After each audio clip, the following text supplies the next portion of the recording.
Howdy, Humanities 2, Shasta College. How you doing out there? It's kind of a nice day here today, as long as you're in the sun. It gets colder when you're not. Anyway, here we are, the 19th of November, next 1 week from Thanksgiving. You have next week off, but I am going to assign an essay, but it won't be due until we come back. You have plenty of time to do the research. I'll probably assign a movie to watch. We're doing cinema right now. Let's missed out on the early discussion earlier this week, and for the next couple weeks, we're going to be doing cinema, the history of film, mostly in the U.S. because it's hard for me to cover Europe and Japan and China and Africa and South America all in just 2 weeks. I'll do it my best. I might give it 1 day of foreign films. But right now, I want to talk about early times in cinema. Hopefully, you guys watched the first documentary. I'm going to assign another part, the story of film. It's on Canopy. Hopefully, you saw it. Hopefully, you're already starting to participate in the discussions. I will go check those out to make sure you are, and make your responses honest and detailed. Don't just say you like movies, I don't like movies. Tell us why. Tell your relationship, or what is your urban relationship with films, with cinema, or do you have one? I think we all do. I mean, I can't speak for everybody, but I think we're all watching movies right now, especially since the pandemic. Maybe we watch them on Netflix or Hulu or Amazon. That's still watching a movie, and there's some good ones. Still making them, but it's not so easy. I just read a article on filmmaking magazine. Still making them, but it's not so easy. I just read a article on filmmaking magazine today, and they're just saying it's getting harder and harder to make films right now during the pandemic because it's you don't want to have large groups of people hanging out together. But then once you make it, who sees it? You used to go to a movie theater. Well, most movie theaters are closed down right now. So you screen it. If you're lucky, you get paid to screen it on one of the big channels. But if you're just an indie small fry, what do? Put it up on YouTube for free, I guess. You want an audience for your film. But in the meantime, hopefully the pandemic can be over and we're going to be able to get back into the movie theater. I spent my whole life in movie theaters. And I enjoy watching movies in the theater because I like the big screen. Not everything. I watch most, like everybody else, on TV. But going to the theater is special, I believe. Always has been. Anyway, I can find peace and calm when I'm in a movie theater. So today I want to talk a little bit about the very early cinema. Probably you've heard of silent films. You probably dread hearing about them or even watching them. Maybe you saw some examples on that documentary I wanted you to watch. Well, I want to keep talking about those because that's the foundation of all cinemas, those films. And we're still building on that foundation. These early pioneer filmmakers like Charlie Chaplin and Harold Lloyd and D.W. Griffith and Lillian Gish and Douglas Fairbanks Sr. and so many more others, Buster Keaton, Abel Gance, who was a Frenchman who made an incredible movie called Napoleon, silent film epic. King Vidor's The Crowd, The Cabinet of Dr. Caligari, good early horror film, one of the best horror films ever made. Nosferatu, silent German film, expressionistic German film. They are groundbreaking then, and if you look at them now, they're still pretty groundbreaking. If you've ever seen Metropolis, maybe I'll make you guys watch Metropolis. It's an early, I guess you'd call futuristic sci-fi film made in the 20s, silent films. And it's incredible what they thought the future was going to look like. Yes, folks, according to them, we're all going to be flying our cars.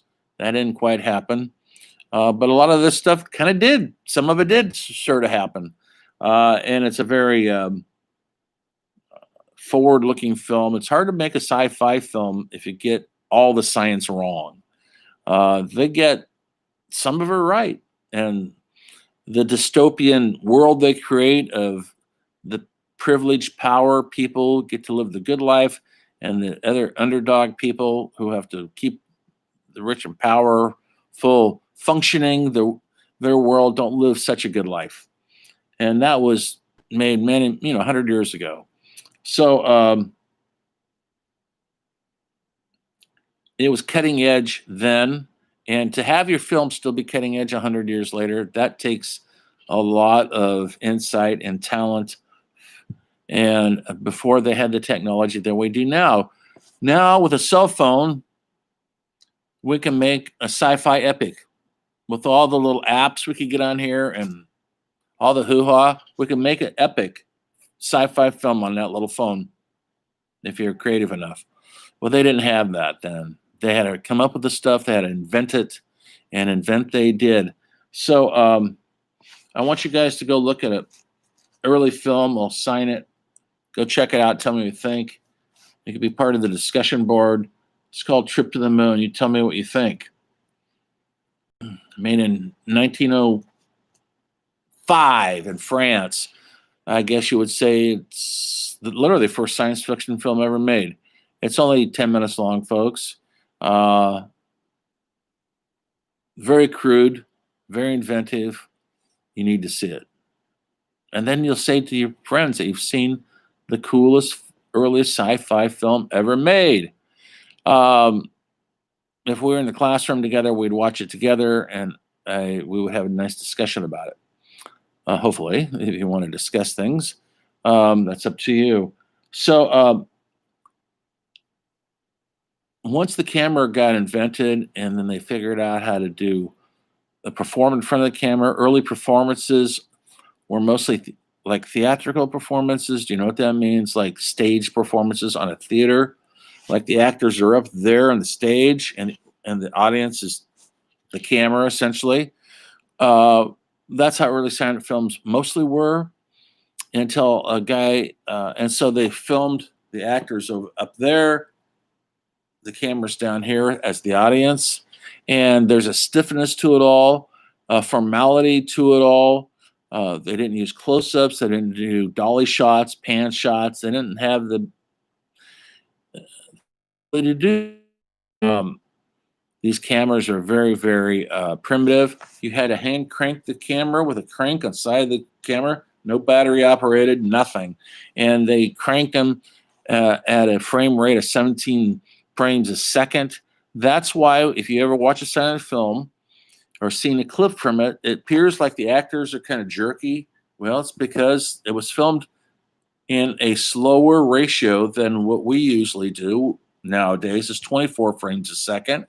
And when you slow the ratio down, it speeds up the actors. Unlike in slow motion, if anybody's ever shot anything in slow motion on a camera, you have to raise the frame rate. You have to make it the faster the film goes through the camera, the slower the image will. Now, of course, now we could just push a button on your cell phone and say slow motion, because we're not shooting with film cameras for the most part. But for the first 100 years of cinema, that's what we were shooting with. Only the digital world's only taken over in the last, I would say, 10 years. For good or worse, better or worse, I guess you could say. Some modern filmmakers still refuse to use the digital world, like Quentin Tarantino and Christopher Nolan, who you might know from The Batman, and if you know Quentin Tarantino from Pulp Fiction, Hateful Eight, etc. They're in a position, because their movies make a lot of money, to still film the film with a film camera, Panavision camera, 35 millimeter. Kodak has stopped making most of their film that they used to make for everybody, because everybody's gone to the digital world. You use this camera called the Red camera. It mimics film camera almost to perfection. But to some people's discerning eyes, it still looks digital. And so Tarantino wants it to look more human, maybe. Maybe that's, I don't know if that's a good word for it. I get it. I love the way film looks over digital, but we're in the digital world, and I accept what we have now, and we can make it better by making it more human. Not so cold. Digital is just numbers, ones and zeros. Analog is a different a different thing altogether. So early on, they were making these films, and they kept getting longer and longer. At first, they'd be 5 minutes long, 6 minutes long. Well, people they saw could they wanted longer films. They could sit in the movie theater, and then someone came up with a bright idea to maybe serve refreshments to keep them in the movie theater even longer, and so the films started getting longer. People's attention span, not like our short extension spans we have now, they had the patience to sit through a longer film, say an hour. So a reel of films that came in a reel was 10 minutes long. And so they refer to these films as one reelers, two reelers, three reelers, 10, 20, 30 minutes long. And so a lot of the comedies, early comedies with the Laurel and Hardy and stuff, were two reelers. These movies are only 20 minutes long. That was considered, they thought that was all that people could take before they get bored, they wanted to leave. Well, they found out that people had more patience if the story was clever and if the story was engaging. They found out that they could sit for longer periods of time if they're comfortable. And so movie theaters became what they referred to as movie palaces. Maybe you grew up in a town where there was a really ornate movie theater. Most of them closed down. Now we have box theaters out in the mall. Not the same, folks. But in Reading, if you've ever been downtown Reading, the Cascade Theater, they restored it to the way it was in the 1930s when it opened here. A lot of cities have those. Portland has them. San Francisco's got a couple of them where they saved these old theaters and they restored them. They usually they turn them into live theaters or concert venues because, right now nobody's going to movies anyway. But they restored these great buildings. Maybe you've been to one. Maybe your hometown had one, and it was shuttered for years, or they try to make it into a multiplex, and then they got financing and the budget to restore these theaters to their beauty and their magnificence. And then you see it in the movie theater. You see how special we thought cinema was at one time. People got dressed up to go to the movies. Not like now where you go in your PJs half the time, even into the the walk-in movie theaters. Pajamas used to be just for drive-ins. Not anymore, folks. We're casual Friday every day of the week now. Getting off point here. So movies were just in the infancy, and they were showing us who we are as a culture, historical, what we look like, what we walked like, talk like. Well, no talking because they're silent, but they weren't really silent. They had music, most of them, and a lot of times they had live music accompanying the image in the movie theater. It could be a small orchestra, it could be one person on an organ, a person on a piano, and they would play music to the images. So they're not silent.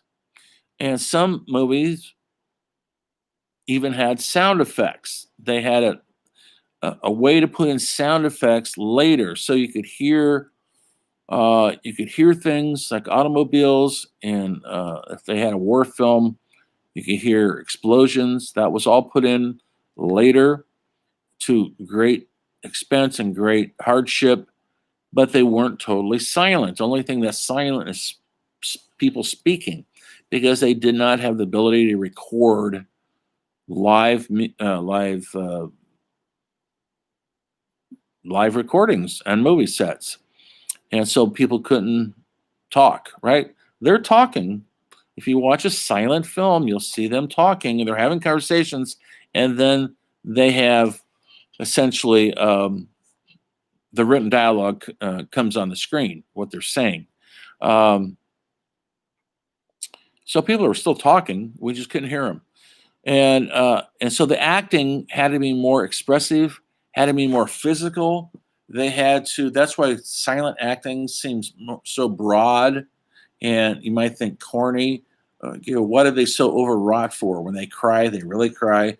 When they get happy, they get really happy because they can't express it through their sound, their vocal sound. They have to express it through their physical body, and so it was called pantomiming.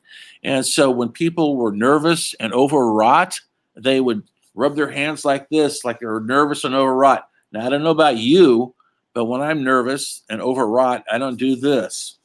Um, but that's how they did it. And when they're happy, they're really happy.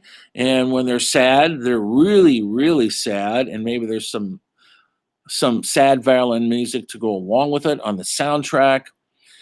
But we're still not hearing the human voice.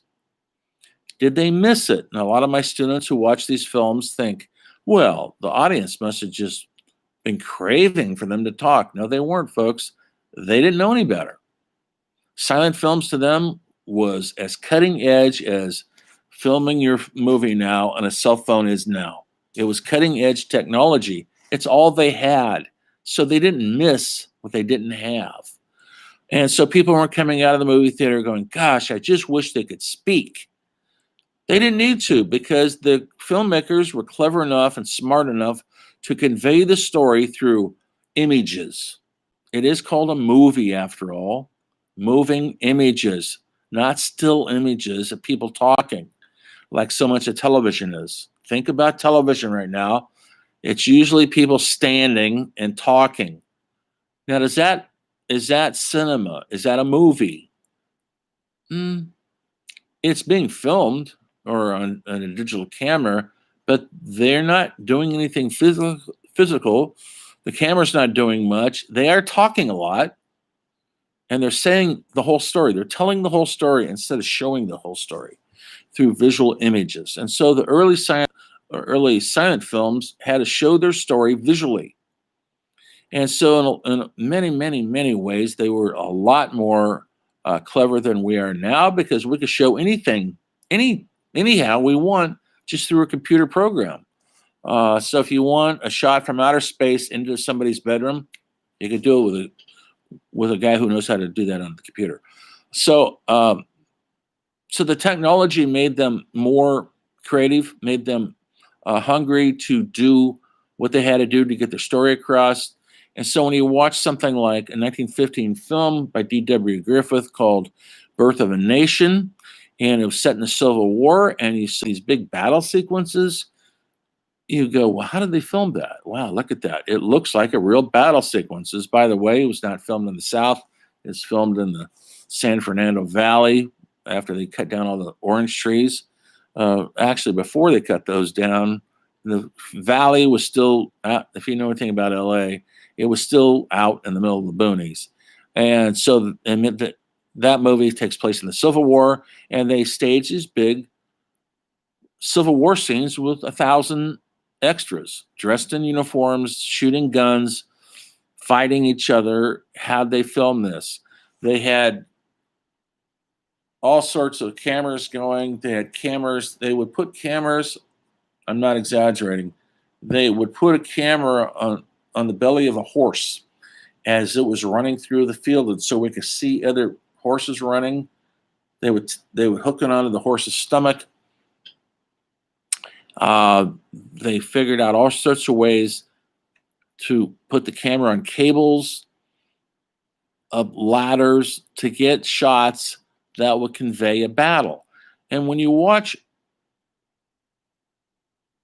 Birth of a Nation, hopefully you saw some clips on that early documentary I asked you to watch, you'll see that it actually looks really well. It looks really good. It looks like they have all the technology that they need. And they had none of the technology we have now. None. They were inventing things as they went along. And that even means lenses for camera. They didn't do close-ups because they didn't have a close-up lens. And so they would do this thing called iris in and iris out. That's why in silent films, sometimes you'll see the image of a person like me right now, and all of a sudden this black circle comes around our face and it goes out. That's an iris in. They're just dialing the image down in the lens. They're not doing a close-up at all. They are featuring one person, and then they do an iris in, focuses on them, or an iris out that come from this out to feature several people. That's how they used to do it in silent films. They had to because they weren't doing close-ups. D.W. Griffith kind of changed all that. He wanted to look at actors close up, their faces, so they weren't so exaggerated in their emotional movements and stuff. And so when you put an actor with the camera right here by their face, they could be very expressive with their eyes. They don't have to move they don't have to exaggerate them being distraught or sick or scared. They could show it with the small movements of the human face. And so his movie, Birth of a Nation, was a revolution. And he is given credit for essentially creating what we would call modern cinema. Now, there is an asterisk on his name because the film is a racist film, and there's no doubt about it. It's not just hippie liberals' opinions. It's blatant. In the story, the African Americans that are in it are portrayed by white people in blackface. That was common in those days, folks. That just not in this movie. They did it a lot. And the slaves in this movie, they are suddenly free, and they go on a rampage of supposedly raping and pillaging. And guess who comes to save the day, folks? Take a guess. That's right. The KKK. The KKK, the beautiful Ku Klux Klan. I say that with firm tongue, definitely in cheek. The Ku Klux Klan saves the day in the movie. They ride in on their horses with their sheets, and they save the white people from being raped and slaughtered by the black slaves. The movie was so popular when it came out that Woodrow Wilson, who was the president, was his favorite movie. And he had lots of screenings of the White House. He talked the movie being a great American movie. The KKK was kind of a small organization at the time. And within a year of that movie coming out, their ranks 200,000 people joined the KKK. That's how popular the KKK was in the early 1900s. And a large part has to do with that film. It wasn't until some African American writers from cities like Chicago, Detroit, Pittsburgh started writing about the film and hold on, look at this film closer. This film is racist. Look at it closer. And then they did. And it was kind of in the doghouse after that. Sure, D.W. Griffith's career started going south after that. He made another movie called Intolerance, where he literally shows it's 3 hours long, folks. Those are long movies, even for nowadays. And his movie Intolerance is he tried to show the entire history of man, from cavemen to Jesus Christ to the Roman Empire to modern airplanes. He kind of tried to make up. Intolerance is really a wonderful film. It's really incredibly epic. Thousands of extras, thousands of people on screen, in costume. You couldn't do one of those epics now. We couldn't afford it. It would cost too much. So most epics now are done with fake digital effects. But he always had an asterisk on his name, and he still does. And they interviewed him for many years after that. He didn't have much of a career after they got going into the sound films, but he was a revolutionary. He changed cinema, how we look at it. Was it politically correct? No, it wasn't. And a couple of years ago, they made another movie called Birth of a Nation. Maybe you saw it, and it was about the uprising of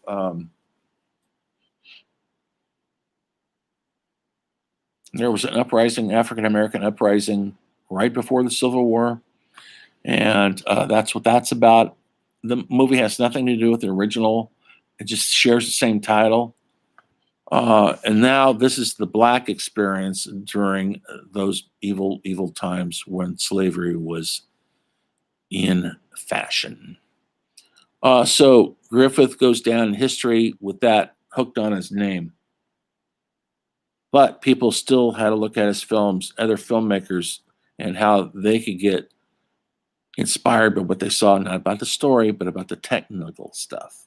How he moved the camera, how he did close-ups, how he told his story with what they call parallel editing. That means he would show one thing happening, and then he could show a second thing happening somewhere else, and put the two images back to back, and it makes sense. He's telling a story using parallel editing, and that was another revolution. And that's all we do now. In movies, your protagonist, which is me, if I'm talking about somebody, I'm after some bad dude, it'll cut away to the bad dude doing some bad shit. Then it'll cut back to me saying, we're going to go get this guy. That's parallel editing. You could leave the main subject and go to the next subject and shoot that story at the same time that it's happening. They're happening together. They're just on different parts of the town or the country or wherever. You're used to it now, but there was a time where that was not a thing. Now it's a thing for sure. Anyway, so moving on from that, there was some amazing films in the 20s. We're coming out of World War I. It was a savage, brutal war of the highest order, and we survived it. Lots of guys didn't. And we came back feeling pretty good about ourselves. But right when we came back, they decided to make liquor illegal in this country. But at the same time, women got the right to vote. That's right, women could vote. And women started getting a say in things. They started cutting their hair. Up until then, women always kept their hair long. They were subservient to men. They were wearing corsets, and they were uptight. And now the 20s, which they call the Roaring 20s, was party time. The women cut their hair. They started smoking cigarettes. They started wearing dresses that were risque, and they were partying like there's no tomorrow with the men. They had illegal booze everywhere. Just because they made booze illegal didn't stop people from drinking. And so drinking went underground, and there were these clubs, these speakeasy clubs, and you could be a member of it. And you go down a flight of stairs into a nightclub. There's a band in there. Everybody's drinking, having a good time. Every once in a while, yes, the cops would show up and bust it. If you've seen The Untouchables, you know what I'm talking about. The movie, that's what Elliot Ness did. Go around busting up all these stills. And it gave rise to interesting movies. It was a very good time in Hollywood. The Hollywood system was becoming very prominent. They were cranking out films. The studios were rising to power. And at the same time, they started making films that people wanted to see, which was comedies. That's why we have these great comedians like Charlie Chaplin and Buster Keaton, Harold Lloyd, Laurel and Hardy. I'm trying to get a drink of water here, and I can't. Anyway, so those are really hugely popular, and the films got longer and longer, and these guys made money. They made a lot of money for the studios, for themselves. Mary Pickford and her husband Douglas Fairbanks Sr. became kings and queens of the box office. He made all these swashbuckling type of Thief of Baghdad and everything else. He usually had a shirt off with a sword. And she was always the damsel in distress a lot. And they married. They're the Brad Pitt and Angelina Jolie of the 1920s. During that whole time, gangsterism in America started big time because of illegal booze. And people were fascinated by gangsters. And gangsters were all about illegal booze, not drugs, folks. That came later. And the 1930s gave ray to a slew of gangster films. I'll talk about those later. I'm going to shut this down. Don't want to keep going on and on about it, but I want to end on one film that's so important by Abel Gance, a French film. It's called Napoleon. Epic movie, 3-hour movie, hundreds and hundreds of extras on horseback. It looks like the Napoleonic Wars for sure. Abel Gance was a pure genius. I've got to see this film in a movie theater with a live orchestra. It was an incredible experience, and maybe you'll see some images on these documentaries I'm making you watch. Hopefully you're enjoying them and not just dreading it all, because they're silent, and yes, they're in black and white. But as Orson Welles said, black and white is the holy truth. And on that message, I'm going to leave you with this. Jean-Luc Godard famously said, everything is cinema.